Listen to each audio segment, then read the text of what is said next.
As the coronavirus cases continue to mount in Karnataka, the B.S. Yediyurappa government has decided to impose complete lockdown in the state capital, Bengaluru, for about a week. The full lockdown will begin from 14 July and will continue till 22nd. The government is going to be declaring the detailed guidelines for lockdown on Monday. The Chief Minister in his tweet assured that all the essential services, including supply of milk, vegetables, medicines, groceries, will continue uninterrupted.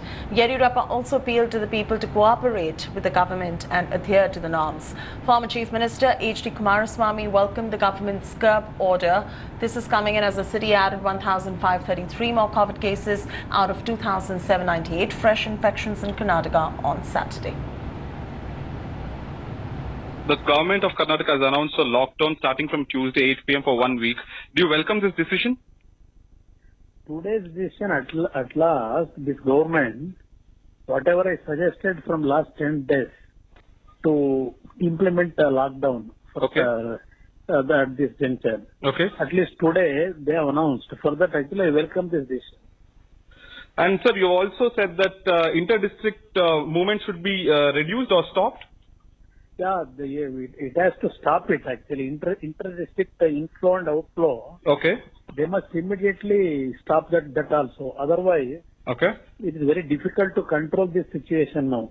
Okay. It is out of control now. And even smaller villages, it has already spread. Okay. That reason, it is most necessary for the government to stop inter-district movements.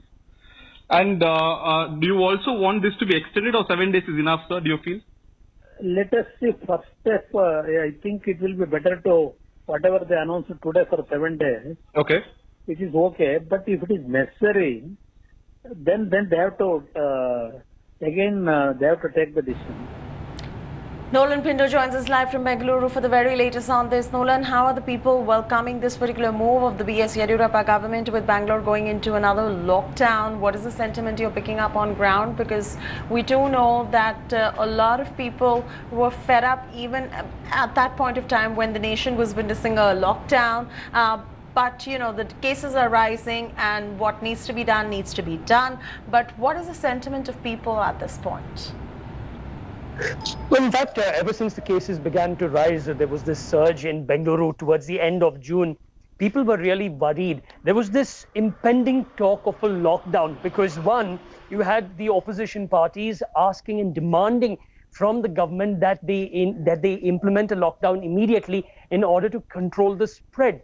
Now, yesterday itself, just before the Chief Minister announced this, the Deputy Chief Minister, Dr. Ashwath Narayan, stated that bringing in a lockdown will not stop or eradicate this particular, the coronavirus in the state, but it will only stop the spread or control the spread for a while, and that bringing in a lockdown for a long time will actually affect the livelihood of millions of people. Nevertheless, this has been the demand of the people, this has been the demand of the opposition. But the biggest problem that we are facing is this. Since the end of June 26th, 27th onwards, when the surge started in the city, the officials have actually not been able to find out the source of the infections. In fact, in majority of the cases in Bengaluru, we get a medical bulletin which actually talks about the number of cases. In majority of them, it is still contact under tracing, which means that in all these cases, the officials, that's the BBMP, the Bruhat Bengaluru Mahanagara, as well as the health department, have not been able to find out the source of the infection. Now, experts have come out in the open stating that the government should state that it has spread into the community so that people can actually take measures to keep themselves safe. But the government, as well as that is the state and the center, do not want to say that. They say that it's just cluster-wise community spread and not generally. But nevertheless, this is actually good. The people have welcomed it because the Chief Minister very clearly stated that... All right, Nolan, leave it at that. Leave it at that. Hello everyone, this is Rahul Kamal here. Hope you enjoyed this video. For the latest news and analysis, like and subscribe the India Today YouTube channel and don't forget to press the bell icon to stay updated.